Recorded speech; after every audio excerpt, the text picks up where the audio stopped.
How to hire your first employee. Stick around to the very end. This one's going to be awesome and it's going to be packed with great information.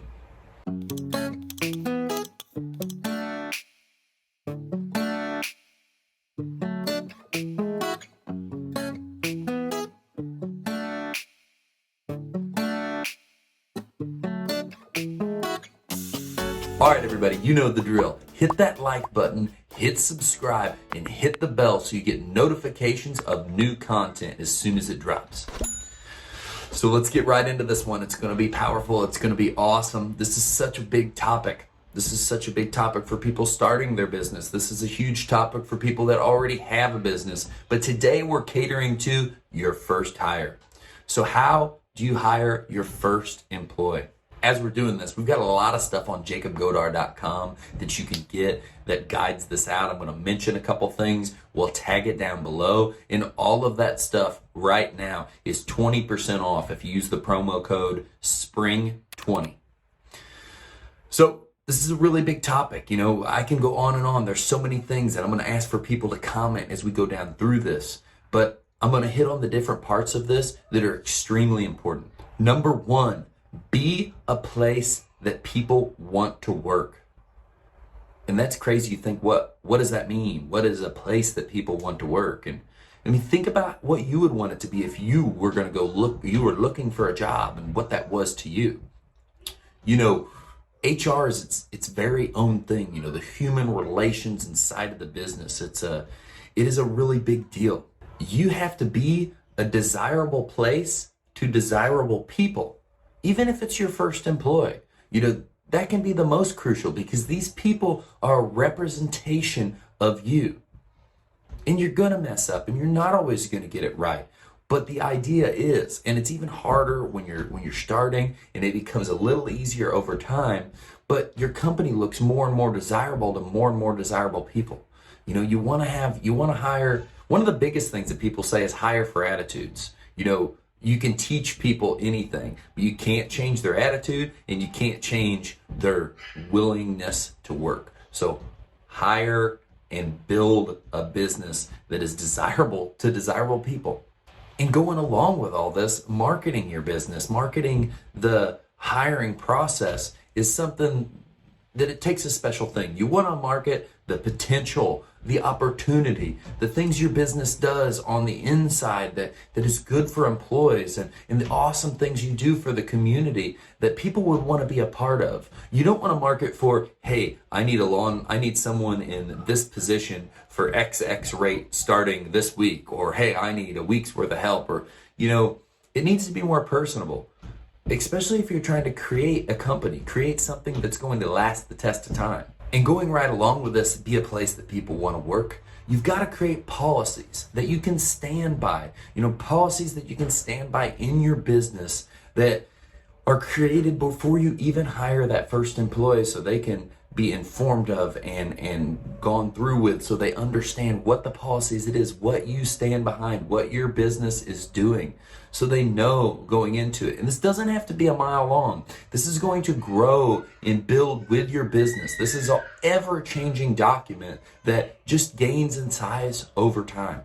All right, so now that we just talked about all of the stuff for marketing and HR, leave it in the comments below on how do you market. Is it Facebook? Is it YouTube? Is it Craigslist? Is it the newspaper? How are you marketing that you're hiring? Are you just doing this, crossing your fingers and hoping somebody will call? Leave that in the comments below. Share some love. Hit the like button. Hit subscribe so you see in notifications when you see all these people commenting about what it is that they do to get employees, because employees are what make a business. So now that we talked about being a place that people want to work and the different things that go on with HR and marketing, all of that, we're going to get into topic number 2. And this is a crucial one. This is a big one for your first timers. You got to think about insurance, specifically workman's comp insurance. It's going to be one of the most expensive things that you buy. It's going to be one of the most expensive things that you purchase in insurance-wise. And it's really, really important because it's taking care of your guys. It's taking care of your business. You have to have it. Don't short here, but it is something that you want to price around. You want to check on prices. You want to make sure you're getting the right thing with the correct classification codes. So that's all extremely important. And following that up, not as expensive of a purchase in insurance, but something that you really, really do need to consider are other insurances that come into play when you look at hiring employees. Because any additional exposure, just like workman's comp costs more as your payroll increases, it's because it's more liability. You're taking on more liability because you're out servicing more people. Well, as you take on employees, it creates a liability to the business, and the more employees you have, the more liability there is for something to go wrong. Well, with that being said, there's additional things such as an insurance that protects you in the case that an employee goes out and offends a customer to the point that they want to sue you. There's an insurance for that. There's an insurance for you make a bad HR call and you fire someone and they don't think it's right and they want to try to sue you for it. There's an insurance for that. There's all kinds of additional insurances besides workman's comp that can be added to insurance to help protect the business, to help protect customers, to help protect employees. I mean, there's so much that goes into it. So you don't want to just go, when I first started the business, I just had State Farm. And it wasn't, who I was dealing with wasn't very business oriented. He worked in the home lines and so your car insurance, your mortgage insurance, or your house insurance, all these like simple lines, your toy insurance, your dirt bikes, your street bikes, your Harleys, whatever. You want to try to find someone that specifies more in your business, more in businesses. I like someone that's like an insurance brokerage so they can check on multiple different lines. You're not stuck to one line. You're not stuck to using, just for reference so people know what the names are, you're not stuck to using State Farm or American Family or Country Financial. You're not stuck to one. You can look at all three and price them all three accordingly.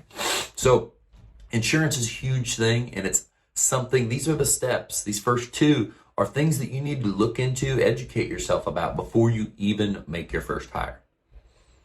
So now that we've wrapped that up, we're going to fly right into step 3. This is where it finally gets fun. This is where if it's your first time, it's scary and you don't know what you're doing. And I want to inform you, it's okay. We all make mistakes. I'm not perfect by any means. I learn every time I interview someone. I gave it away. It's interviewing your first employee. It's easy to mess up. You're never going to be perfect. You just gotta try to hone in on a few things you really, really like to ask that really get the responses that you can read on someone to figure out if they're going to be a good employee. So, like I said, number 3 is interviewing your new potential hires. I want to mention, because I said I'd mention as we get into these, that there is a hiring guide for lawn and landscape at jacobgodar.com. If you go there right now, use that SPRING20 code. That promo code will get you 20% off of any of this stuff. So I'm going to mention this as we go. But so, interviewing your first potential employees, let's get right into some of the things that help so much with that. So the first part in this interview is going to be collecting information. You're going to collect information from these people. I like to always ask, tell me a little bit about yourself. You want to form a connection and try to read that person. That's what an interview is. Read what you're getting out of them. See what they like to do, the different things that they have going on in their life. There's things you can and can't ask. This is not a legal, any kind of legal thing. So ask a lawyer, get professional advice on this, but I'm giving you the basics. So get filled in on that information. And after you go over just what that you've came up with before this interview that you want to collect information wise, there's some things and that have been huge to us that we like to do that probably offer the biggest bang for the buck. And this is ask the hard questions, ask the questions that make the biggest difference, and inform them on the bad stuff. And what do I mean by that? Well, first, ask for references. Ask for 2 professional references minimum and say, hey, I need these professional references. They need to be people you've worked for before in upper management, and I need to know what they're going to say about you because I'm going to call them and I want to make sure how you feel that they felt about you and your employance or while you were employed is the same thing that I'm getting from them, and make it very clear you're going to call them. And number 2 of the questions that have changed how we hire is, why do you want a job here? And I've hired even though I know this, and it's always hurt me, but you're gonna find over time that you're gonna need somebody, and you're gonna break your own rules, and then you're gonna learn from it. It's a learning experience. Business is a constant learning experience. Life is a constant learning experience unless you just always want it to be the same and you just want to stay the same. But when you ask that question, when you ask why did you want a job here, if someone says, I'm applying everywhere and I just really need a job, that's not your employee. You don't want him. Let somebody else have him or her or whoever that is. You want someone that wants a career, that wants to further their education in this industry because they like this industry or whatever your industry is. You just don't want someone looking for a job. A person looking for a job will still be looking for a job or looking for the next best thing while they're working for you. And you're really trying to form long-lasting commitments between the company and the employee and vice versa. And looking for a job doesn't meet that. And it's this little thing, this little answer that shows the most about a person, and they don't even know it's showing that much about them. And you really need to truly listen to your instincts when you ask this question and go with the answer and use it to its maximum benefit.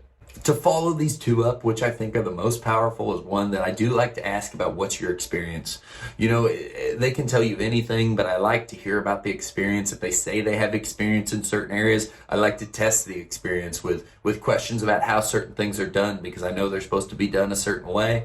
So it's a little bit of ask about the experience and then verify the experience by testing them. And that translates right into, that's the questions. The first two are the biggest thing that's changed hiring for us. And now is the flip side of informing of the bad things. So we work in rain. We work in freezing cold. We work in the heat. There's going to be sunburns. You're going to get poison ivy. There could be bee stings. There's going to be outdoor exposure. You know, we work long days. We are in the industry where it's sort of like farming. You've got to produce in a short time of the year. You've got to produce while the sun's up. You've got to produce while it's not so muddy you can't work, you know. So that puts a lot of pressure on a business to produce, and people need to know this. One of the biggest, I always tell people, the biggest complaint for most employees that have started out is not, it's one specific thing, never knowing what time they're getting off, because it's day by day depending. This isn't our industry is not a retail industry. It's not 8 to 5, you clock in at 8 and you get off at 5 every day. You clock in at this time, same every day, and then depending on what's going on, you may get off early, you may get off late. It all depends on the current job and what's going on. Now, do we try to kill everybody? No. Are there some times where we all kill ourselves and crank out hours? Yes, and you need to be upfront and honest about this. So that kind of concludes the third step, and I want you guys to leave comments below on all of this stuff. I want you to leave comments below on the questions you have asked, the things, especially if someone watching this is someone that's hired a ton of people, and you've got some cool questions that seem to really do a lot for you, leave those in the comments, because this is directed to a person making their first hire. I want to help the person that's making their first hire, and anyone that can contribute to this, leave it in the comments below. All right, so we're getting in the fourth part of this, probably my favorite part of this. You've done all the hard stuff. You've interviewed someone, and you got over that first hurdle of, oh, how do I interview him? Where do I interview him? What do I do? Oh, little easy thing, you know, except for right now when crazy stuff's going on, interviewing, right now maybe you do a Zoom call, or when things are normal and you can go somewhere, if you don't want to do it at your house or wherever because you're working out of your garage, do it at Starbucks, do it at anywhere. You know, there's so many options. Be creative. Just because you don't have what some big shop has or somebody else has, doesn't make you any lesser. It doesn't make you any less of a business or less creative, or you don't need anything specific, or you just need to be creative. It's never a lack of resources. It's usually a lack of resourcefulness. Okay, so we're getting into this part 4. Part 4 is so huge on this, and it's such a big thing, and that is to test the information and make a decision. You know, going into this, here's another thing that we have. We have a job offer template for field employees on jacobgodar.com. Go check that out. Use the Spring20 promo code to get a discount on that. And this testing and this going through the information to verify it is really going to tell you what's going on. It's going to tell you, it's going to help wrap your mind around all these parts that you've just taken and now you're putting them together. So the first thing in this we're going to do is we're going to call those references, and you're going to call and ask. Now, check the laws in your area and check the information by someone who can tell you correctly of what you can and cannot ask. But go and verify what was already said and get a feel from someone. Even without words said, you can get a really, really good feel of what that employee was to this person just by the responsiveness of the feeling they are given while you're talking about the person. And then the next thing is something huge. I didn't talk about it at all, and this is something that you have to inform them on, they have to sign off on, but it's big, and really some of this should have been in one of the earlier parts. But first of all, there's a probation period. You need to tell them there's a probation period, and that's how we chose to do it. I suggest you create your own probation period. It's going to be a part of kind of creating your policies. But something else that we just really started hitting on this year that we do to everyone is we do a drug test. We do a physical. We do a background check, and we inform them of that. So this is another barrier to break the people that have issues that are going to cause problems in the business. We've seen people that start for us that completely hidden something that they have health-wise, and then it causes a problem. A part of our physical is that your vision is correct, so you can read plans and you can see, or if you're trimming, you can see what you're doing. And they test that. They test to see if they have previous injuries and anything. You want to make sure that they're safe, everyone is safe, and people are able to do the jobs. Just some people just want a job and they're willing to risk things that they know that they're not even going to be able to do. And this kind of eliminates some of that. And it's one more little filter to getting into work, so you get the most qualified, awesome employees you can get when you start hiring employees. And so now that you've done all of that, you're going to compile all of this information together and make your choice. Like I said, all of that information, you might have already made your choice in the background check, and all of that's like the pending information that whether they get it. But all of the information that you've collected, you're going to go through, you're going to go over, and you're going to make an informed decision on this employee, on this new hire. And this is the part where I want to stress the most important thing is if you feel like you don't have enough information, if you're still leery, trust your gut, but don't be worried about feeling like you need to do a second interview to get more information, or say you're just starting out and all it is you and your girlfriend, you and your wife, you and your boyfriend, whatever, whoever's running this business. It can be anybody. But maybe you interviewed alone the first time. Maybe you should have another person come with you. My wife is awesome at catching things I don't catch, because a lot of times I see the need, I'm trying to fulfill the need. My wife is looking at it from like a different perspective. And so a second set of eyes on this person can help make you make the right decision. So, I can't say anything else besides empowering you that you're going to screw up. You're going to make the wrong decisions. It's part of being an entrepreneur. It's part of owning a business that you're going to be wrong, and then you need to roll with the punches, and then you need to continue moving forward until you're right. And then you're going to be wrong again, and it's going to be that way, building on different levels throughout your career, throughout your business, throughout your life. So everyone, leave comments on this. Tell me about your hiring experiences. Tell me, do like a hashtag bad if you just had a horrible hiring experience. And I know anybody who's not a liar should be putting hashtag bad down under this, because it happens. It happens to all of us, and everybody should be okay with it happening because it happens. There is a saying, I can't remember who says it, but success is walking failure, or from failure to failure, without loss of enthusiasm. All right, you've got to walk from your failures. You got to walk through that, and you can't lose that smile, that drive, that energy. That's why I talk about purpose. That's why I talk about mindset. That's why I talk about so many things. So if you're starting a business, if you have a business, go out there and hire some people. Use some of these tips, make them your own, and make some good hires. Guys, I wish you the best for 2020, and I'll talk to everyone soon.